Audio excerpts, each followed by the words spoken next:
Welcome back, everyone, to this Week 7 edition of Bruce Monnin's Computer Points podcast. I am Bruce Monnin, your host, reporting from our studios in the slowly recovering town of Minster, Ohio. Also checking in from the greater Cincinnati area, home of those still 3-2 Cincinnati Bearcats who graced us all with a bye this weekend so we could enjoy our Minster Oktoberfest. We have our co-host, executive producer, and chief researcher, Rebekah Monnin. That was awfully nice of them. We didn't have to compete with the OSU game at all at Oktoberfest. No, I didn't have to watch any college football whatsoever. It worked out nice. This is a side point just for my education. I heard we were supposed to get the Buckeye, Brutus the Buckeye, at the park. Did you happen to see him at all? Not personally, but I have seen video evidence that Brutus Buckeye was at the park on Sunday and at the parade. Ah, I think I was sleeping through that. So good to know. Now, I'm guessing there might be approximately 150 Brutus Buckeye costumes out there somewhere. Oh, I know we have multiple at UC, but only one at any one event at a time. I would guess a similar rule applies for Ohio State. I seem to recall there was a young fellow from Parkway School District was Brutus Buckeye one year. Used to come back for all kinds of events. But anyway, just for your general knowledge out there, not that it matters to you, but Rebekah and I, our schedules are messed up a bit due to the Minster Oktoberfest and due to social obligations for both Rebekah and myself.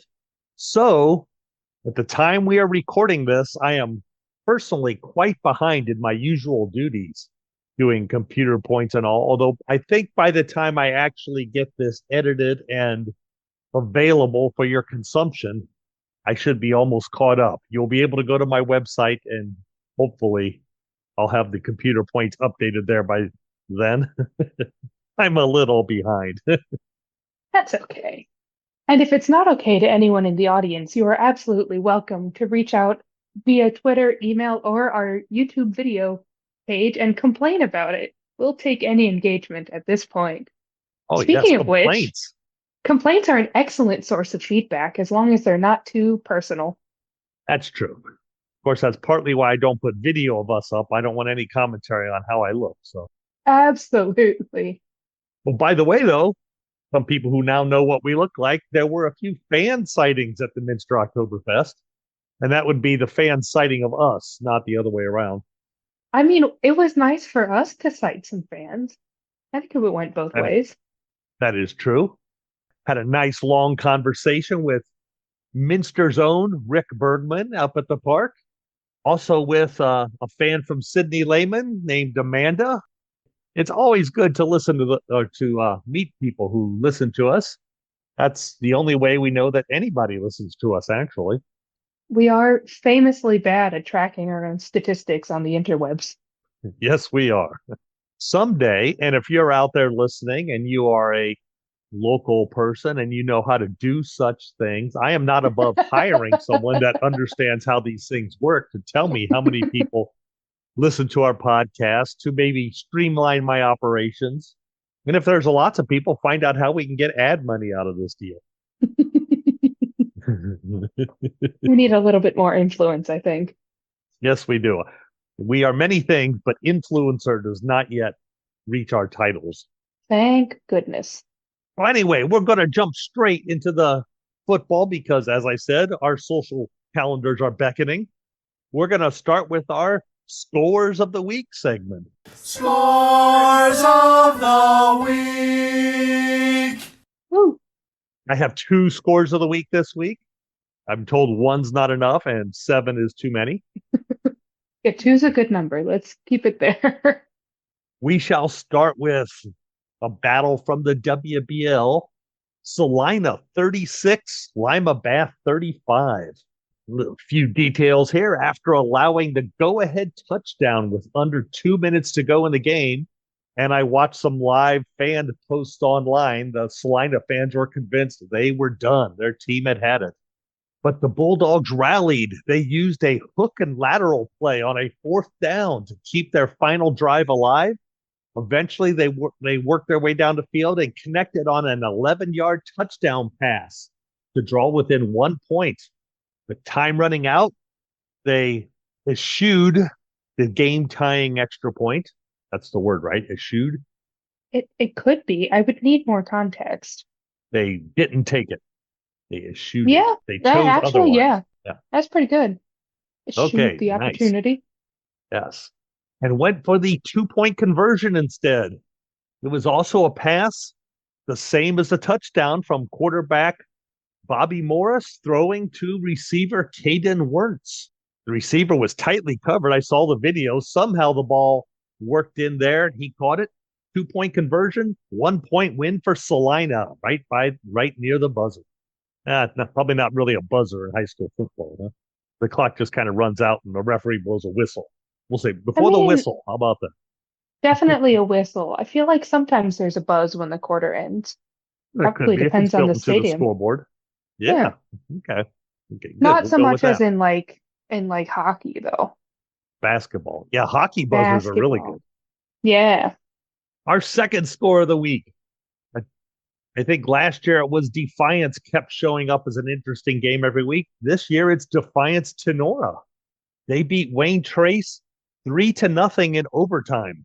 So I actually found this entire game on YouTube on a channel called the Tenora Rams Live. Rams I, live. All right. I didn't I didn't watch the whole game because obviously no one scored in regulation. I wasn't going to watch all of that. Okay. but after a scoreless 4 quarters, in which the total yardage was a combined about 300 yards for the two teams, Kenora received the ball first in overtime. They gained 1 whole yard, but they then kicked a 36-yard field goal to take the lead. Oof. Okay. Wayne Trace had their turn with the ball. They also did not get anywhere, but they decided to go for it on fourth down, and Tenora intercepted their last-ditch pass. Just an interesting side thing, the kicker is the same guy who intercepted the pass, so he hit it on both ends of the overtime there. Cool. That Tenora kicker, by the way, had missed 4 field goals in regulation. However, so he has a good excuse. They were from 47 yards, 50 yards. They did do one short 20-yarder where he hit the upright, and he missed a 45-yarder. So they have a lot of faith in this kicker. Oh, that's got to be frustrating. It does, yes. And we'll talk about it later. But if you remember, he was the one that had the field goal attempt that was controversial about 3 weeks ago. That was probably good, but the referees missed it. And that was like a 40, 50-yard field goal. I forget the exact number, but it was a long one. So they have a kicker at Tenora. And this week, he gets them the win. Okay, we're going to go straight. This week, we're giving you a break, Rebekah. We're going right down the line, okay? Let's do it. In order. And this being the end of week 7, there's only 3 games left. We won't go too much into it this week yet, but next week, it gets really easy to project what's going to happen to teams because there's only 2 games left. There's only 4 possibilities: win 2, lose 2, or split it either way, right? So next week, look forward to that. But this week, Division 1, Region 1, number 10 Findlay played pretty well. They still lost by 9 points, but they were playing undefeated Anthony Wayne. This week they play 6. Yeah, this week they play 6-1 Perrysburg. Will also be very tough. Taking a look at things, it seems very likely the Findlay Trojans will end up as a number 10 or a number 11 seed unless they pull off a big upset of Perrysburg. We still have 3 weeks left. Do you think there's not going to be much movement in that time? Nope, I don't think I think the games that they're going to win are not worth that many points, and there's enough gap between the teams there that there's just not going to be much room for improvement no matter which way they go. Okay. Division 2, Region 8, 7-0 Lima Senior. They stay at number 6 with another running clock win. Rinse repeats the rest of the season for Lima Senior. That's what we'll say week 8, week 9, and week 10 also, I expect. All right. 4-3 Sydney holds steady at number 12 despite a rough loss to undefeated Tip City Tippecanoe. Not unexpected, but still no fun. The Sydney Yellow Jackets are still underdogs the rest of the season. If they lose all three of those games, they still have a 1 in 4 chance to make the playoffs. If they can get an upset win, they are almost a lock to get into the postseason. And their best bet, as we mentioned before, is still that week 9 game at Piqua, or maybe in week 10 when they host Troy. Speaking of those two teams, 3 and 4 Piqua actually gained 2 positions. They are now 14th in the rankings after they beat winless West Carrollton. Not many points, but they just enough to edge them up in the standings a little bit. One more win might get the Indians into the playoffs. 2 wins should easily do so. This may not be their week for that as they play 7-0 Xenia. Ooh, not Zania. Not Zania. Not Zania, but Xenia. Xenia. I don't think my spell checker likes Xenia for some reason. Anyway. Not the week for a win, but maybe in the future. Maybe the future, week 9, they have that game against Sydney. Week 10, they play 2-5 Fairborn. So 2 real good chances for wins there. 1 might do it. 2 will lock her up. Number 16, Troy. They're actually below those other 2 below everyone else here in the rankings. They actually have a better chance probably than Sydney or Piqua making the playoffs. They only lost by 3 points to undefeated Xenia this last week. The Troy Trojans are 3+ touchdown favorites in each of their final 3 games. If they win 2 of those 3, they're in the postseason. You would think that would be likely, would you not? Yeah, you sure would think that. So I guess for Sydney, they ought to hope Troy wins the first 2, and then they kind of ease up in the last week of the season and let Sydney get a win, huh? Yeah, why not everyone have a piece of the pie? I think our fill-in co-host Alex Trumbull called that the rivalry triangle between those 3 teams. The rivalry triangle? Yes, it all works out that if they could just each win 1 game against each other, they all make the playoffs. I'm sure they're all doing it very honorably and they're all trying their best to win every game, but it'd be convenient if they all got in. Yeah, I have no doubt the thought has not crossed anyone's mind in those 3 towns. I'm sure. All right, Division 3, Region 10. 5-2 Defiance back up to number 6. After they shut out 2-5 Elida, they are favored by 2 or more touchdowns to round out the schedule. 2 victories in those games should land the Bulldogs in the top 8. And it appears they have a shot yet at making the top 4 if they win all 3 games. Ooh, exciting. Our other WBL team here, 2-5 Lima Shawnee. They remain at number 14. In this region, I actually expect 4 teams with 3 wins or less to make the playoffs. Good news for 2-5 Lima Shawnee because they need at least that 3rd win to have a 3-4 shot at the postseason. They have 3 teams with losing records on their schedule, but they are underdogs in all 3 games. My gut says they find a way to steal one of them and get in. That's just my gut. The computer doesn't run on my guts. It does not. Boy, it'd be nice if it did, huh? Although if I'd had a few more tenderloins, it would have felt like the computer ran over my gut this weekend. Yeah, it was a very good weekend, but there was a lot of food going around. Oh, and we will come back to that topic in a little bit, too. Excellent. Division 3, Region 12. We'll start with number 1, undefeated Tip City Tippecanoe. They are newly orange on my chart. Ow. Which means, they are locked into finishing in the top 4. And thus will be hosting their first 2 playoff games, no matter what happens the rest of the year. I think the Red Devils should win at least their next 2 games. And that'll get them the number 1 seed in this region. And I hadn't realized they were the Red Devils before I looked it up either. So that was an educational moment. I was just thinking it'd be more fun if they were something like the Canoe Tippers. The Tip City Tippecanoe Canoe Tippers. The new Tippers. Gotta rock or the they boat. could or for you more historically minded, their mascot could be and Tyler too. And then they could be Wasn't he Tippecanoe and Tyler too.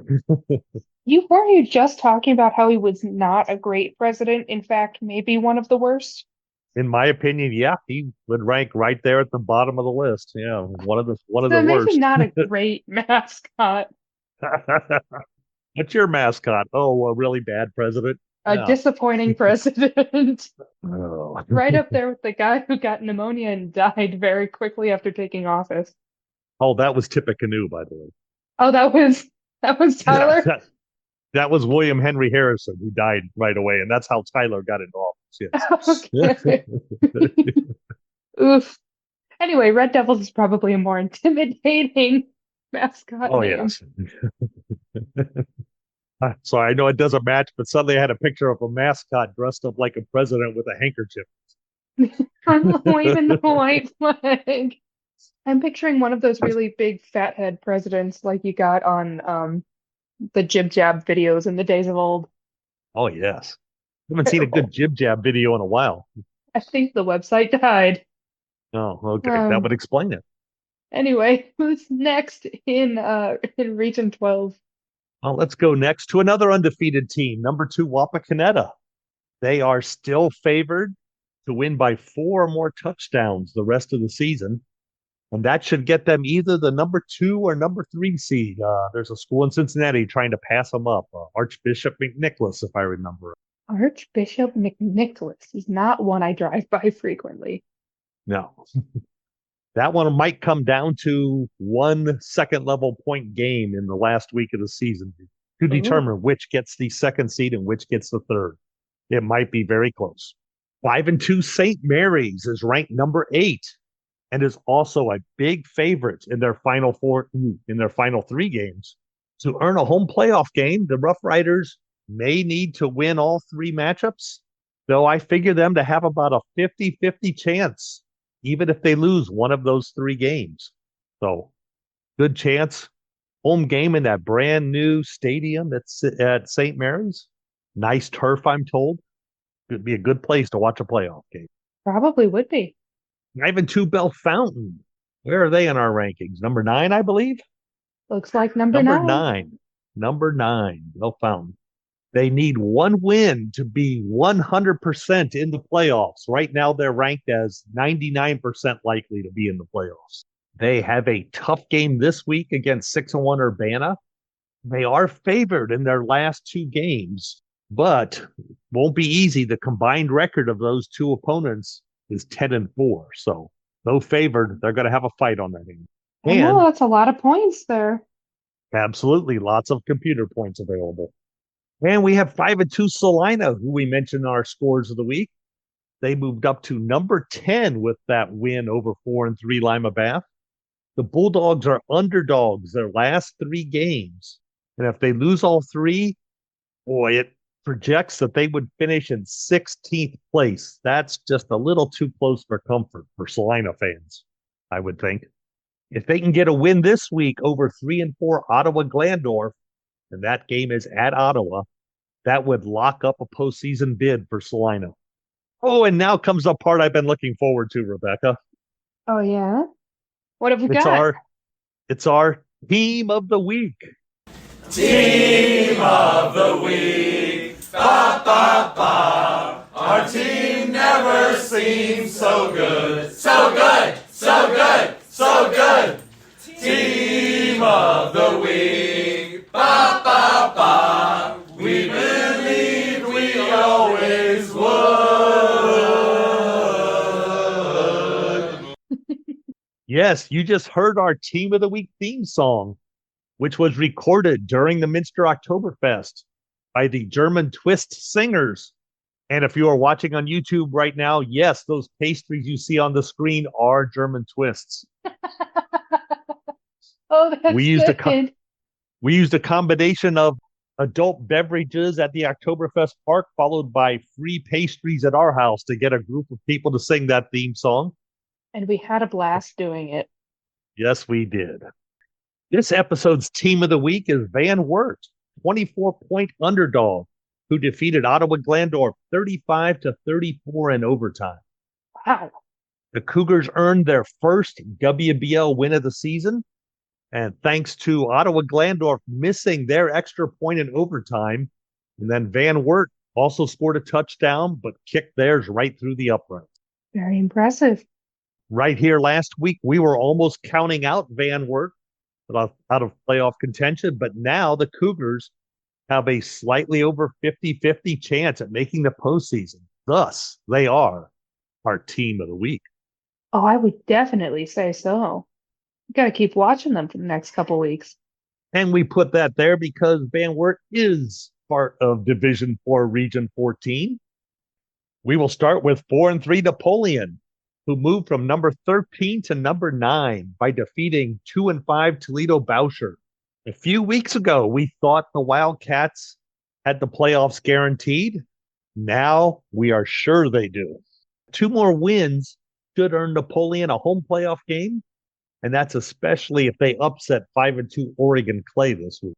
We previously mentioned 3-4 Ottawa Glandorf suffering a huge upset loss at the hands of 2-5 Van Wert, and it dropped the Titans to number 13 in the standings, all the way down from number 11, I see. I was gonna say not a huge jump, but this late in the season, you don't want to be moving 2 spots towards the cutoff line.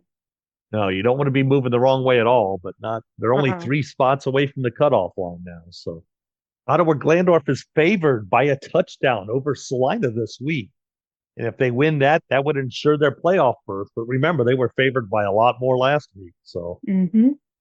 2-5 Elida lost to Defiance pretty soundly, but they hold at number 15 in the standings. An upset over Wapakoneta would place the Bulldogs in the postseason. By the way, that is Yeah. not a prediction. I am not expecting that to happen, but it would be really good for them. It would be And very good for them. they have chances later in the season too, but we'll worry about that later in the season. Detail of next week, maybe. And as I mentioned earlier, we were practically writing off 2-5 Van Wert last episode. The Cougars' upset of Ottawa Glandorf moved them up to number 22. Only a 2-position game, but that 2 positions closer to that cutoff line, right? Absolutely. We mentioned earlier they now have about a 50-50 chance at the playoffs. Their final 3 opponents have a combined record of just 5-16. So many winnable games here to end the season.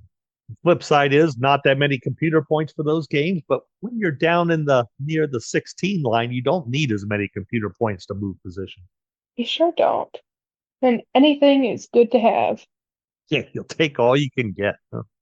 Okay. Also in Division 4, we have Region 16. Urbana, newly guaranteed to be in the playoffs with their win over 6-1 Kenton Ridge. Oh, The Hilltoppers will have to defeat 5-2 Bellefontaine this week or 7-0 London to end the season if they wish to open the playoffs on their home field. 2-5 Bethel stayed at number 21 despite a rather ugly loss to 4-3 Northridge. The Bees are going to need to beat 4-3 Milton Union if they wish to stay alive for the postseason. In Division 5, Region 18, the Liberty 7 region. 7-0 Liberty Center gave up more points in their 21-15 win over 5-2 Patrick Henry than they had the first 6 games of the season. All right. I'd been kind of projecting Liberty Center as the top seed in this region all year. It now appears they may only get the number 2 seed as Milan Edison pulled off a 15-14 upset of Sandusky Perkins and are now likely to steal the top spot in the region away from Liberty Center. 6-1 Liberty Benton fell 1 spot to number 8 with a win over 4-3 Pandora Gilboa. You don't see that very often where you beat a team with a winning record and you drop in the standings. A little statistical anomaly there this week. A little counterintuitive, but it is what it is. Yep. The Eagles should win the last 3 games and probably finish with the number 5 seed is my best guess. So that would be 1 home playoff game and have to root for an upset to get a second one, which everyone in the playoffs roots for an upset for the team they're playing next anyways. Yeah, absolutely. The best teams keep rolling. You'll never make it to the top unless you are the best team. No, I don't want to play Marion Local. I want to play that 2-8 team instead. Yeah. Yeah. Down in the southern part of Division 5, Region 20, we'll start with 601 West Liberty Salem. They roll on, moved up to number 4. If the Tigers can beat 5-2 Mechanicsburg this week, 9-1 season with a top 4 seed is very likely. 5-2 Versailles lost a close 13-7 game to Anna and dropped 3 spots to number 6. They have games with 6-1 Minster and 7-0 Coldwater coming up. Oh. So the Tigers, if they lose those, the Tigers will probably need to beat 3-4 St. Henry in week 10 if they want to stay in the top 8 and host a playoff game. Yeah, it's a tight end of season. That is not going to be a smooth run. No, that's a backloaded schedule, that's for sure. 5-2 Indian Lake is a win away from the playoffs themselves. They are 18-point favorites against 1-6 Springfield Shawnee. Next week, we'll probably be telling you Indian Lake is in the playoffs. At 4-3, Lima Bath fell 3 more spots to number 10 after a heartbreaking 36-35 loss to Salina. We've mentioned that before. Mm-hmm. The Bath Wildcats are underdogs in their final 3 games, but even with losses, they should end up with the, I'll say about number 14 seed, which is good enough to get into playoffs and good enough to avoid whoever number 1 and number 2 are. Yep. If they can get a win over 5-2 Defiance, that will ensure the playoffs and make a home game suddenly possible. Number 11 Milton Union and number 12 Miami East are both 4-3 and both clinched playoff spots last week. Oh, fun. Absolutely fun. Milton Union could earn a home playoff game if they win their final 3, and I actually rate that as about a 1-3 possibility. Miami East, if they survive against 3-4 DeGraff Riverside, they are then favored to win out and would likely crack the top 8. So big game against DeGraff Riverside this week. 2 teams likely to do some jumping, huh? That's what it looks like. Yep. All right, cool. At number 14, Arcanum fell to 4-3 after a 28-20 loss to Tri-Village. They are a big underdog this week. However, their last 2 opponents are a combined 1-13. So I'm expecting 2 more wins at least for Arcanum. Whether that helps them in the computer points much, that's another matter. Yeah, not a lot of climbing the standings with those. And we have not mentioned this team in a couple of weeks, but 1-6 St. Paris Graham won in a mild upset last week. They are now number 19 in the standings. 1 win does wonders sometimes. Mm-hmm. They need to win their final 3 games to reach the playoffs. You would think that sounds unlikely, and it probably is, but if they can upset 5-2 Springfield Northwestern this week, they are actually lightly favored in their final 2 games. So this is the big week for St. Paris Graham. Moving to Division 6, we'll start with Region 22, of course. Number 2 Bluffton, still undefeated and now guaranteed a home playoff game. The Pirates are highly favored to win their next 2 and end the season with the number 2 seed no matter what happens in their big Week 10 matchup against Columbus Grove. Although I'm sure that game will be for the Northwest Conference Championship. Yeah, that'll be a heavily attended game. It'd be a fun one. Oh, yeah. 4-3 Spencerville rose 3 positions to number 6 with a 23-20 win over Allen East. This guarantees the Bearcats a playoff berth. Congratulations, Spencerville. We like anyone that has Bearcats as their mascot. We do. We like to see any Bearcats doing well. Any and all. A win over 5-2 Lima Central Catholic would make a home playoff game very likely for Spencerville. We like to hear that. 5-2 Patrick Henry fell to number 7 after their 21-15 loss to 7-0 Liberty Center. Okay, that's an awfully good performance to cost you spots in the standings. Mm-hmm. The way it works. If they win their final 3 games, and I believe they probably should, that should have the Patriots as either the number 4 or number 5 seed in the playoffs. And that's a team most of the other teams in this region will not want to see in their half of the 5-2 Sherwood Fairview remains at number 8 after they beat 2-5 Antwerp. If they can get a victory over 5-2 Edgerton, that would make a home playoff game very likely. Number 10 Tenora, we mentioned earlier, that 3-0 overtime victory, has won 4 games in a row And if you talk to someone from Tenora, they might tell you they've won 5 in a row, remembering that controversial end of the game against Archbold. They play 1-6 Defiance Ayersville this week. A win would lock up a playoff spot. I found out this is a rivalry game, something like the River Rivalry or something like that. It has a trophy apparently, like rivalry games. We should Yeah, get they're always a lot more fun. teams around here don't seem to have any trophy games though. We should get some trophy They games really around the MAC. don't. Yeah. The As long as Battle no of one Route comes up with like the 66. as long as no one comes up with like the cowbell rivalry and they have some loud cow, I would not. I would be very much against that sort of thing. 5-2 Paulding dropped 1 spot to number 12 after being upset by 5-2 Edgerton. A win over 2-5 Hicksville makes a place in the postseason a given for the Panthers. Number 13 Van Buren fell 1 spot after beating winless Arcadia. If they get a win over winless Elmwood in 2 weeks, that will not help their computer points. So the Black Knights might need to beat 6-1 Ada this week. And I just found out I just found that out myself. Ooh, that's good. You suppose they have people dressed as Batman or anything at some of the games? Oh, I hope so. Or like the guy from the Monty Python movie that loses all his Oh, limbs. yeah. Yes. Maybe that's not the best mascot, actually. Yeah, mascot with no arms and no legs. Yeah, that would work. It's only a flesh wound. And out there, if you understand any of this, that means you also are nerds. Anyway, Woo. 3-4 Allen East is now number 15, and their postseason hopes will probably come down to their Week 10 game against 3-4 Fort Laramie. So we'll be watching Allen East very closely at the last week of the season. 3-4 Convoy Crestview is number 19, and they are going to need to upset 7-0 Columbus Grove this week, which feels unlikely, or 5-2 Lima Central Catholic in Week 10 if they wish to see the postseason. And at number 18, 2-5 Wayne Trace can earn some points with a win over 2-5 Antwerp this week, but whether or not they make the playoffs likely depends on their Week 9 game at 5-2 Sherwood Fairview. So it'd be good to win this week, but they really need to win next week.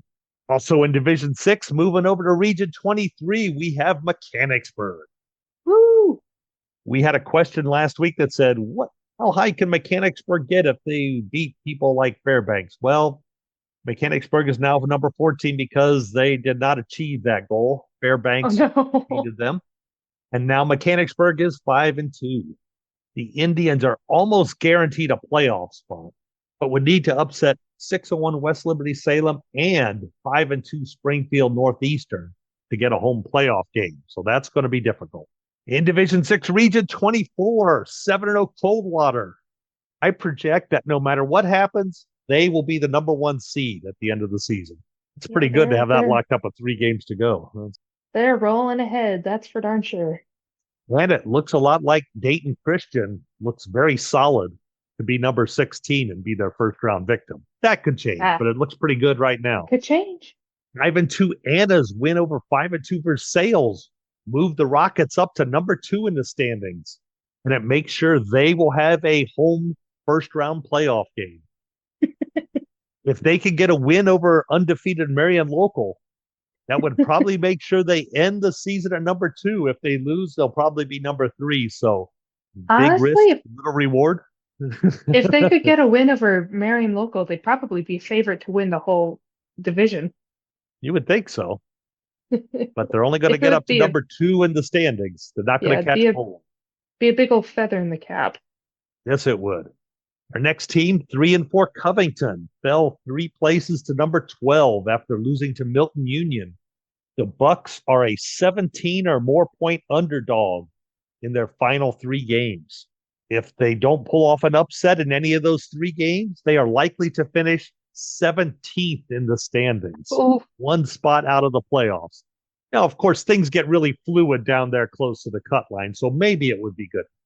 I project that they would probably have a 40% chance to move up to number 16. But boy, you don't want to be sweating that one out. No. On last night. Ooh. And to round out this region, 4-3 Lima Perry is moving in the other direction, up 3 positions to number 13. An upset over 5-2 Waynesfield Goshen would guarantee them a playoff spot, though a win next week over 3-4 Marion Elgin would also do the trick. Okay, let's move it down to Division 7, to our big region. The big boy. In Region 26, 14 teams have locked up their playoff spots as Leipzig joins the postseason bound crew. Delphos St. John's right now has a 99% chance at taking the 15th playoff berth, which tells you that all the teams ranked 16th and lower are fighting for one lonely playoff spot. Oh, no. First, we'll have a whole bunch of teams who have their spots locked up here. Let's do it. We'll start with Columbus Grove. They are number 1, expected to win the region with the top seed. Most likely, they will host the last playoff qualifier, that number 16 spot, who I am thinking is going to be North Baltimore, who I thought it would be last week. So that's 2 weeks in a row. That's pretty solid. Maybe. Won't really know until the end, though. True. At 6-1, Upper Soto Valley stays at number 4. They can lock up a home playoff game with a win over 3-4 Marion Elgin. 6-1 Ada rose 1 spot to number 5, and a victory over 4-3 Van Buren would make a home playoff game very likely for the Bulldogs. 5-2 Hardin Northern remained number 8 after a light upset loss to 5-2 Ridgemont. The Polar Bears' hopes for a home playoff game probably rests with next week's game against 6-1 Upper Soto Valley. 5-2 Lima Central Catholic remains number 9, and I still think they are far from the 9th best team in this region. I think they're a lot better than that, actually. Okay. Another team people may not want to see come up on the other side of the bracket come playoff time. Well, at the moment, that's what Hardin Northern's going to face them. It's an 8-9 pair-off, right? Yes. So right now it would be Hardin Northern, correct? Mm-hmm. Theoretically a close game, but sounds like you think it might not be. I don't know what the computer says, but the Bruce Monnin gut says Lima Central Catholic big in there. Okay. If Lima Central Catholic gets a win over 4-3 Spencerville, that makes a top 8 finish and thus a home playoff game about a 75% possibility. At 4-3, Pandora Gilboa remains ranked number 10 after losing to 6-1 Liberty Benton. If they wish to have a chance at the top 8, the Rockets need to beat 6-1 Ada in week 9. That sounds like a tough one. Possible, but tough. 4-3 Arlington remains at number 11 after defeating winless Elmwood. Seems like a lot of teams beat Elmwood. I guess that's what happens when you're winless, huh?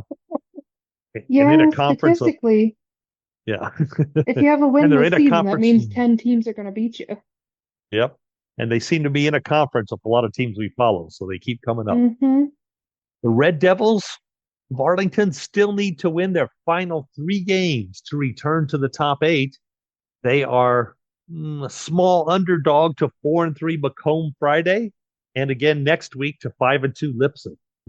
Even though they stayed at number 13, 5-2 Leipzig is playoff bound, as we mentioned earlier, after a nice small upset win over 4-3 Macomb. The Vikings probably need to upset 6-1 Liberty Benton if they wish to get in the conversation for a top 8 finish. Again, that would be an upset if they pulled that off, but a lot of points there if they do. Macomb, we mentioned they just lost to Leipzig. They did drop 2 places as a result of that loss, down to number 14. They are favored in all 3 remaining games. Even with 3 wins, I don't think they can get all the way up into the top 8. That's just too far of a jump from number 14. They would just rise higher in the standings. I don't know exactly where, 10, 11, something like that. Oh, now to teams that are not locked into the playoffs. 2-5 Delphos St. John's has a 98% chance to make the playoffs, even if they lose their final 3 games against 3-4 St. Henry, 1-6 Parkway, and 4-3 New Bremen. They look likely to finish the season with a number 15 seed, unless they win. Even if they win all 3 of those games, they probably would rise no higher than number 13. And that leaves the rest of our teams we follow. Of them, number 17, 2-5 Antwerp has the best chance of all of these to make the playoffs, and that includes 1-6 Defiance Ayersville, 1-6 Delphus Jefferson, 1-6 Corey Rawson, winless Arcadia, and winless Van Loo. Every one of those teams, including Antwerp, would need an upset win where they are at least a 3-touchdown underdog to have any chance at making the playoffs. Yeah, that sounds real tough. Yeah, it's going to be difficult for him. But like we said, most of the spots have been taken in this region. There's not much room left. As we move south to Region 28, well, the good news here is only 12 playoff spots have been taken in this region. Okay. We still have 4 positions up for grabs. By the way, congrats to St. Henry for being our newest playoff-bound team. Starting at the top, undefeated Marion Local. They are still number 1. Mm-hmm. If they suffer 2 losses, they could drop all the way to number 2. But Doesn't seem likely. No, but just interestingly enough, their final 3 opponents have a combined record of 18-3. So they're not playing slouches to finish the season. They're not, no. Still don't think they're going to lose them. No, they have, let's see, which game is that? 2 weeks from now, week 9 of the season, not this weekend, but the next weekend, they have a chance to tie the state record for the most consecutive wins. The record that is currently held by Delphus St. John's at 57. And then if they want to broke beat that record last year. Nope. Huh. If they wish to beat the record, that would be in their last game of the season when they play Coldwater. So that will be a challenge. Let's see. 6-1 Minster remains at number 2 after beating 4-3 New Bremen. The Wildcats should finish with at least the number 3 seed. Although if they beat 5-2 Versailles, that will make the number 2 seed much more likely. Mm-hmm. 6-1 Sidney Lehman. And by the way, Sidney Lehman, their one loss was to Delphus St. John's. That's why we keep talking about Delphus St. John's making the playoffs, even though they only have 2 wins. But Lehman has recovered since then. They have won 6 straight. They and 6-1 Ansonia are now purple on our chart, which means they are certain to finish the season in the top 8. Number 3, Lehman, is more likely to reach the top 4 of the 2. So they will need to defeat 3-4 Covington this week or 4-3 Northridge in week 10. Number 4, Ansonia can pass Lehman by upsetting 7-0 Preble Shawnee next week, but that'll be a tough one. And both teams could move up a spot. They are rooting hard for 5-2 Cincinnati Schrader to upset 5-2 Cincinnati College Prep this week. That would allow those teams to pass Cincinnati College Prep. Both those teams are looking at the brackets and saying, Marion Local's number 1. Number 3 sounds a lot better than number 4. Yeah. 5-2 Ridgemont moved up 3 places to number 6 after upsetting 5-2 Hardin Northern. The Ridgemont Golden Gophers should get a home playoff game if they win their next 2 contests against 3-4 North Baltimore and 1-6 Corey Rawson. And they are heavily favored in both games. 5-2 Waynesfield Goshen is currently number 7, and they should be able to stay in the top 8 if they defeat 4-3 Lima Perry. Last week, 4-3 New Bremen fell 3 spots after winning. This week, they fall 3 more places to number 8 after a loss to Minster. They're currently at number 8 to remain in the top 8. The Cardinals probably need to defeat 3-4 St. Henry and 2-5 Delphus St. John's. Those both feel kind of 50-50-ish type games to me. Doable, but not easy. Yeah. Yep. 5-2 Tri-Village, number 9 at the moment and heavily favored in their remaining 3 games. But even though if they win all 3 of those games, computer only shows them as having a 38% chance of rising that 1 spot they need to get into the top 8. Not many points coming their way in these games. Who do we have next? 3-4 Fort Laramie, of course. I like to say they're halfway through the old Northwest Conference gauntlet. They already played Columbus Grove. Now they have Bluffton. Looks to me like you wouldn't expect them to be Bluffton. They'll do well the last 2 weeks of the season. They should finish as the number 11 or number 12 seed, somewhere around there in the final standings. 3-4 DeGraff Riverside is number 11. And if they want to get into the top 8, they need to sweep their games against 4-3 Miami East, 3-4 Covington, and 4-3 Milton Union. Again, at least according to records, they all look winnable or losable. So winning all 3 might be a little tough. Mm-hmm. 3-4 St. Henry, as we mentioned earlier, clinched their playoff spot with a win over 1-6 Parkway. The Redskins are favored in their last 3 games against 2-5 Delta St. John's, 4-3 New Bremen, and 5-2 Versailles, which shows you the respect the computer has for 3-4 St. Henry there. Yeah, I was going to say they're favored against New Bremen and Versailles. All right. St. Henry's had some close losses so far, and so they're not All favored right. by a lot. They are favored. If they win all 3 of those games, they should move into the top 8 and host a playoff game. And finally, I'm going to mention 2-5 Mississinewa Valley. They could possibly rise into the top 16 if they can get wins over 3-4 National Trail and 2-5 Tri-County North. Again, possible, but not easy. And we will wrap things up with our 8-man football division. Things are actually clearing up quite nicely here. Our top 3 teams of Toledo Christian, Sandusky St. Mary, and Holgate are all 4-0 in conference play. All need 1 more league win to clinch their spot in the 14 playoffs. There are 7 conference games total, so they already guaranteed a winning mark. Get to the 5th win, they will be in the playoffs. Right now, 2-1 Southington Chalker. They look like the team most likely to grab that 4th and final postseason spot.